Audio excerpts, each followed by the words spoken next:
Je voulais parler des applications de ce que j'appelle désormais la sexocyclologie, SC.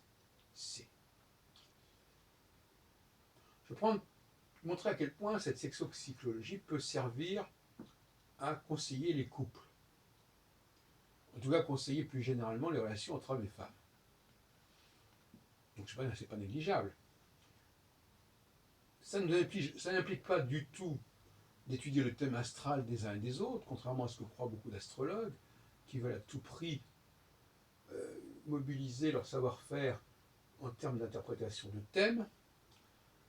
Ce sont des généralités, mais qui sont malgré tout pas si générales que ça, puisque d'abord on distingue les hommes et les femmes, d'autre part on distingue les phases et les périodes. Mais autrement, effectivement, ce sont des généralités, et je pense que les individus doivent arrêter de croire que l'on peut étudier leur cas particulier. Il est préférable, dans bien des cas, de faire partie d'un groupe. Et d'ailleurs, quand on achète un produit, en général, on achète un produit qui se vend en masse, et non pas un produit qui serait uniquement fabriqué pour vous. Donc l'artisanat astrologique, l'artisanat thérapeutique, l'artisanat médiumnique, tout ça, ce n'est pas très sérieux, parce que ça prétend étudier l'individu, alors que l'individu est quelque chose de complètement aléatoire et contingent. Ce qui compte, c'est son appartenance à un groupe sur lequel on a des nombres, on a des chiffres, on a une histoire, on a des statistiques, on a des profils. L'individu ne peut pas être étudié en dehors du groupe auquel il appartient. Et quand un individu appartient à un groupe qui n'existe, qu'on ne connaît pas, eh bien, c'est un électron libre. Voilà. Alors, je reviens à l'utilité de la SC pour le conseiller conjugal, en quelque sorte, pour nous en tenir à cette catégorie de problèmes dont on pourrait discuter bien fondé, à savoir, faut-il vivre en couple, etc., etc. Mais admettons qu'effectivement, il y ait ce problème de vie, de cohabitation entre un homme et une femme. S'il y a cette cohabitation, cela va forcément dépendre du modèle sexo-cyclologique. C'est inévitable. Donc il est bon de le connaître. Il faut en connaître les péripéties, les tribulations, mais c'est une façon de parler, parce que ce sont des tribulations tout à fait normales, tout à fait classiques, qui n'ont rien d'extraordinaire, qui n'ont rien de surprenant, et qui peuvent être prévues très, très précisément, dans les grandes lignes, bien entendu. Il ne s'agit pas de dire tel jour, etc. Mais malgré tout, il y a quand même des lois, quelque part, qui sont là. Alors, quand les gens se rencontrent en phase de disjonctionnel, ce qui peut arriver, parce qu'on peut se rencontrer à n'importe quelle période, eh bien, c'est pas une très bonne période pour se rencontrer. Parce que la femme n'est pas en attente de quelque chose de la part de l'homme, et l'homme n'est pas mûr pour lui communiquer quelque chose, il n'a pas envie de lui transmettre quelque chose, et donc il ne s'intéresse pas spécialement à elle. Parce que transmettre, ça veut dire quand même s'intéresser à celui auquel ou à celle auquel on transmet. Donc ils se côtoient dans une certaine forme d'indifférence mutuelle, et ça peut être compensé par une certaine vie sexuelle qui, elle, effectivement, continue à fonctionner. Parce que apparemment la vie sexuelle n'est pas liée à cette sexocyclicité au niveau, en tout cas, cyclique. En tout cas, ce n'est pas cet aspect-là qui m'intéresse ici. Donc,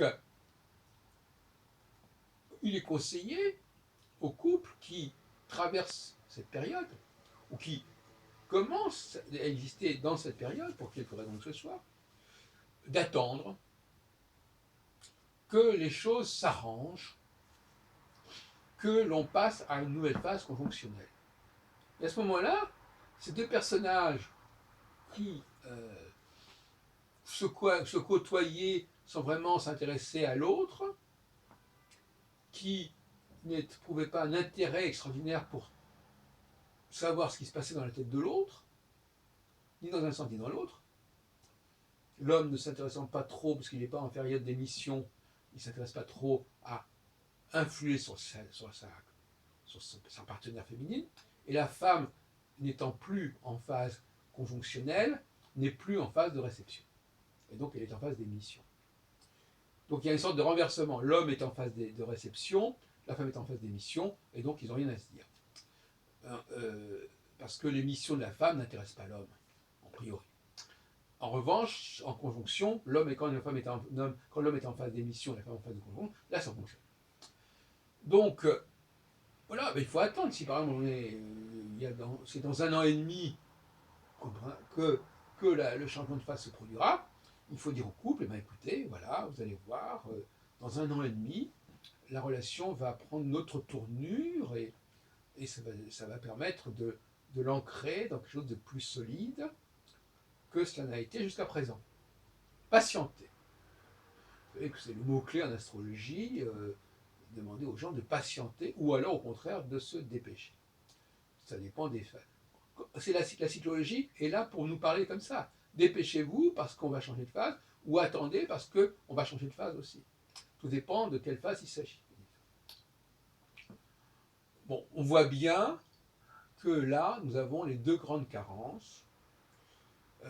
D'une part, on ne connaît pas bien les phases paradoxales que suivent les hommes et les femmes en général, et on ne connaît donc pas très bien la psychologie des hommes et des femmes, puisque cette psychologie, elle est également fonction de cette cyclicité, puisque le comportement, l'attitude est fonction de la cyclicité. Donc la psychologie également est dynamique, elle est cyclique. Elle est cyclique chez l'homme comme chez la femme. C'est pour cela que l'appréhension du caractère masculin ou féminin n'est pas simple, puisqu'elle passe par des changements, par des basculements. Donc on peut penser que grâce à la sexocyclologie, les choses vont devenir plus fluides, que les choses vont pouvoir évoluer plus sereinement, que l'on saura où on va, ce qui se passe, qu'est-ce qui se profile, combien de temps va durer la phase X ou la phase Y, faut-il patienter, faut-il se dépêcher, voilà, tout ça, ce sont des informations que toute personne en couple, ou qui va l'être, ou qui l'a été, enfin peu importe, doit comprendre, doit intégrer. Voilà, c'est aussi simple que cela. Il n'y a pas à compliquer les choses plus que cela. On voit bien que cette astrocyclologie est dans sa simplicité même, mais cette simplicité est le résultat d'un très grand nombre d'années d'études, de décennies d'études, mais elle peut se solder par des formules extrêmement simples. Et c'est ça le paradoxe.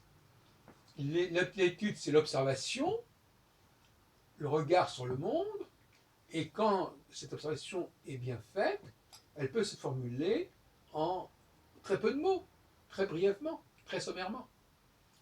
Et là, on passe donc de l'observation qui est réceptrice à l'émission qui passe par des formules lapidaires. Et puis, je voudrais revenir sur la notion d'attraction. L'attraction, c'est une expression extrêmement ambiguë. Parce qu'on ne sait pas très bien si l'attraction est émettrice ou réceptrice. L'attraction, c'est pas la même chose que d'être récepteur. L'attraction, ça veut dire que j'attire l'autre. Et pour l'attirer, il faut bien que j'émette quelque chose. Par exemple, les sirènes attiraient les voyageurs, les marins, comme Ulysse, etc., dans l'Odyssée, par leur chant.